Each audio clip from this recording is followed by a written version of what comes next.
Doctor चरण Singh economist हमारे साथ इस वक्त जुड़ रहे हैं इकोनॉमी टुडे में। डॉक्टर चरण सिंह, आपका बहुत बहुत धन्यवाद। आप सीईओ हैं इग्रो फाउंडेशन के, आरबीआई और बैंकिंग सेक्टर के साथ लगातार काम करते रहे हैं, बहुत बहुत शुक्रिया सर।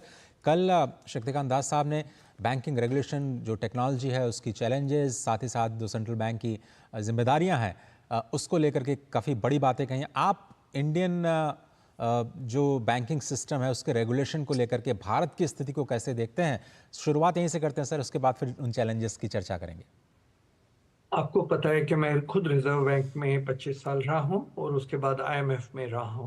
तो मैंने दोनों पक्षों से देखा है, रेगुलेटर और खुद कमर्शियल बैंक में भी रहा हूं।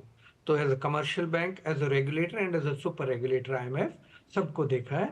और मैं आपको कह सकता हूं कि जहां तक रिजर्व बैंक का सवाल है, इसकी रेगुलेटरी एंड सुपरवाइजरी पावर्स दुनिया में सबसे बढ़िया और सबसे अच्छी हैं। और इसका लोहा फेड रिजर्व में भी माना जाता है। और ये मैं इसलिए कह रहा हूं कि 2012 में जब मैं खुद आईएमएफ में नौकरी कर रहा था, तो उस टाइम पे इंडिया के सुपरवाइजरी और रेगुलेटरी डिपार्टमेंट के लोग फेड रिजर्व में जाके उन लोगों को ट्रेनिंग दे रहे थे कि इतनी कॉम्प्लेक्स मार्केट में, जहाँ पे private sector banks, public sector banks, foreign banks, NBFCs, ये तमाम सारी चीजें होती हैं, उनको रेगुलेट कैसे करते हैं।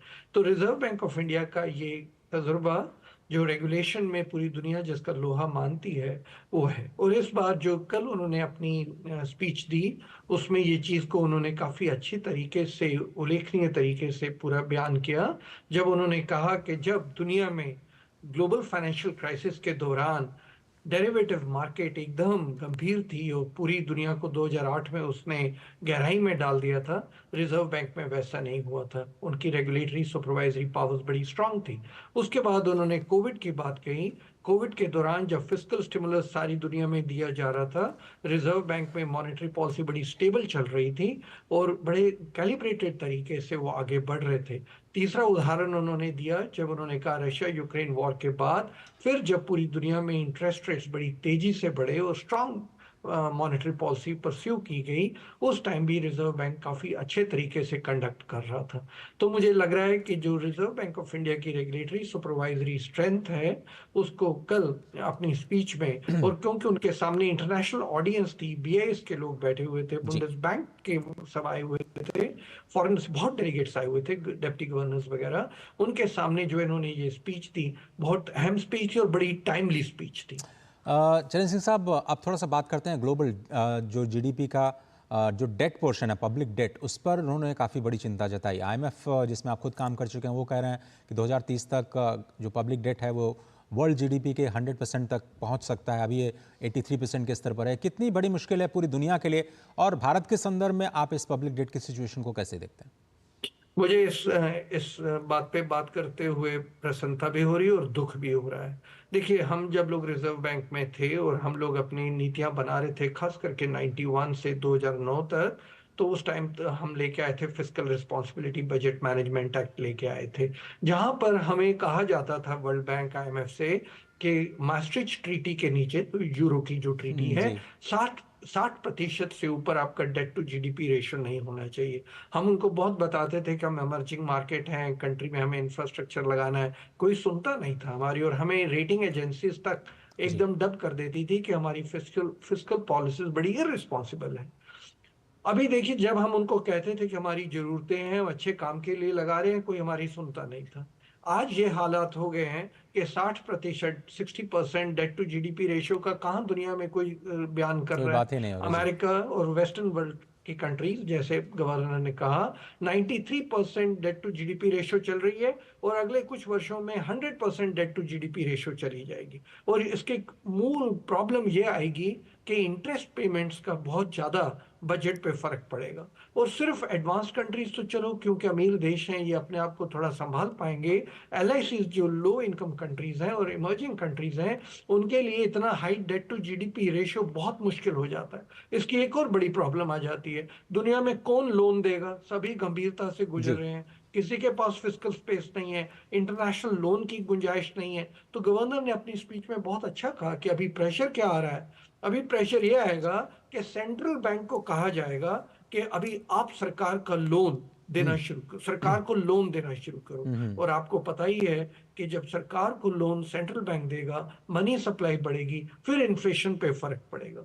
एक साइड में एक्सपेंडिचर बढ़ जाएगा इंटरेस्ट पेमेंट के कारण, जी जी। दूसरी साइड में इन्फ्लेशनरी प्रेशर बढ़ जाएगा। इसी कारण है कि इस अहम स्पीच में गवर्नर ने इस चीज को फ्लैग किया है। सर थोड़ा सा आगे बढ़ते हैं और बात करते हैं जो क्रॉस बॉर्डर पेमेंट्स की ट्रांजैक्शन कॉस्ट है उसको लेकर के उन्होंने कहा कि बहुत स्कोप है। हम लोग सीबीडीसी का शायद इस्तेमाल बहुत अभी अभी उसमें वक्त है, लेकिन अभी आरटीजीएस या फिर कुछ नए इंस्ट्रूमेंट्स की वजह से उनकी मदद से इस ट्रांजैक्शन कॉस्ट को कम कर सकते हैं। कुछ स्टार्टअप ने भी काम शुरू किया है। आपको लगता है सर कि इसमें कुछ कमी आ पाएगी? हम लोग मतलब G20 में हमने कहा 3% तक आना चाहिए, अभी ये 6-7% के आसपास मेरे ख्याल से।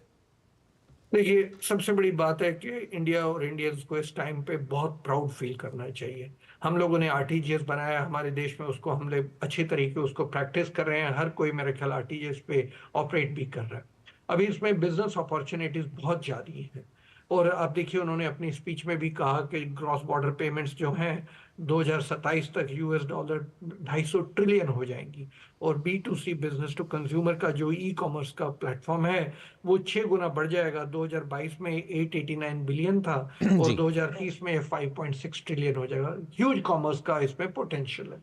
गवर्नर ने इसमें ये चीज पे रेमिटेंसेस पे जोर दिया और कहा कि अभी हम लोग जो आरटीजीएस है उसको हम यूरो और करेंसीज में भी कन्वर्ट करेंगे। एब्सोल्युटली, जहां तक टेक्नोलॉजी का सवाल है, मूवमेंट ऑफ पेमेंट बहुत आसान हो जाती है। इंडिया में ही देख लीजिए, हम जब आरटीजीएस करते हैं उसका कॉस्ट बहुत कम है। जब इंटरनेशनल रेमिटेंसेस चल रहे हैं, एक तो कॉस्ट की बात है, एक एक्सचेंज रेट की भी बात जी। होती है। और आजकल जिन लोगों के भी रेमिटेंसेस बाहर से आते हैं, आप देखेंगे एक्सचेंज रेट बहुत बड़ा कॉस्ट एक कन्वर्शन के टाइम आता है। तो दोनों पक्षों पे मुझे, एक तो जिस गति से चलता है उस गति का भी गवर्नर ने बताया कि हम लोगों को थोड़ा समझ से काम करना पड़ेगा। एक तो गति है, एक उसका कॉस्ट है और एक्सचेंज रेट का फैक्टर है। तीनों पे बहुत अच्छा, जो कंट्रीज रेमिटेंसेस पे डिपेंड करती हैं उनके लिए बहुत लाभ होगा। सर अब चलते चलते उस अहम मुद्दे की बात जिसका शुरुआत में हमने जिक्र किया था, आर्टिफिशियल इंटेलिजेंस। उन्होंने कहा कि बैंकों को ज़रूर इस्तेमाल करना चाहिए, लेकिन इसके खतरों से भी सभी को सावधान रहना होगा। ये कितना बड़ा थ्रेट है और कैसे जो इंडियन बैंकिंग सिस्टम है अपनी जो मजबूती है आज के बदलते हुए टेक्नोलॉजिकल सिनेरियो में अपने आप को सेफ रख सकती है? ये एक बहुत अहम मुद्दा उन्होंने उठाया है। आर्टिफिशियल इंटेलिजेंस जो है दोनों साइड चल सकती है। उन्होंने भी अपनी स्पीच में कहा और हम लोग भी महसूस करते हैं जब बैंकों में बैठे होते हैं कि आर्टिफिशियल इंटेलिजेंस से ऑफ कोर्स फ्रॉड की बड़ी प्रॉब्लम आ सकती है। आप उन, क्योंकि इतना बड़ा इसमें एरिया है, इसके आप ऑडिट नहीं कर पाएंगे। तो इसलिए एक बड़ा रिस्पॉन्सिबल बिहेवियर आपको चाहिए होगा। जो फिनटेक कंपनीज हैं वो खुद ही इतनी ज्यादा और खुद कम है, उसमें कंसंट्रेशन रिस्क बहुत ज्यादा हो सकता है। तो उसके ऊपर भी बहुत जोर देना पड़ेगा। तो उन्होंने बहुत अच्छा कहा और मैं उससे पूरा सहमत हूं कि ये फिनटेक कंपनीज और ये बिग टेक कंपनीज आपको राइड करने की जगह बैंकों को खुद अपनी क्षमता इतनी बढ़ानी चाहिए। इसका मूल आधार क्या हो सकता है, इसको कैसे हम सुलझा सकते हैं? आप देखिए, जब हम लोग छोटे होते थे तो बैंक में आने के लिए बी कॉमर्स और बी कॉम या बी इकोनॉमिक्स की डिग्री को अहम माना जाता था।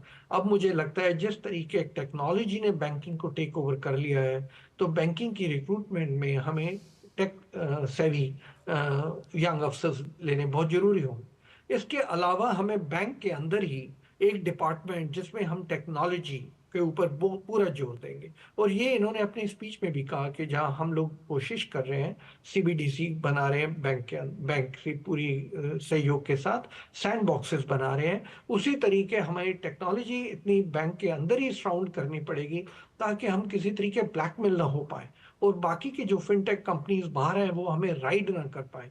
क्योंकि कुछ ही चंद फिनटेक कंपनीज हैं जिसके अंदर कंसंट्रेशन रिस्क जी। बढ़ सकता है, तो ओलिगोपोली या ब्लैकमेल के चांसेस बहुत बढ़ जाते हैं बैंकिंग के अंदर।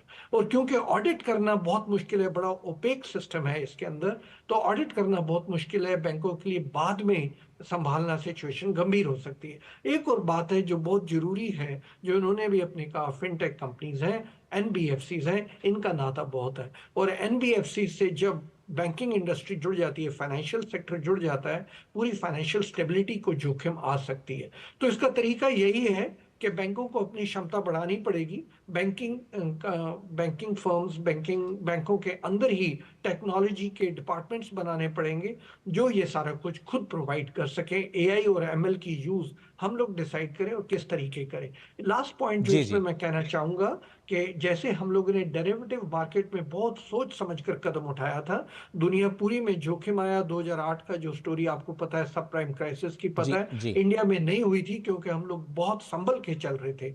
गवर्नर की स्पीच ने इंडियन बैंकिंग सिस्टम को, दुनिया को तो बताया ही है, पर इंडियन बैंकिंग सिस्टम को रेगुलेट सुपरवाइज करते जी, हैं। सर। इन्होंने ये दोबारा प्रूव कर दिया कि हम लोग बहुत संभल के एआई को अडेप्ट करेंगे और रिस्पॉन्सिबली उसको अडॉप्ट करेंगे। बहुत धन्यवाद डॉक्टर चरण सिंह, बहुत ही विस्तार से आपने इन तमाम पक्षों पर अपनी राय रखी। बहुत बहुत शुक्रिया इकोनॉमी टुडे में एक बार फिर से।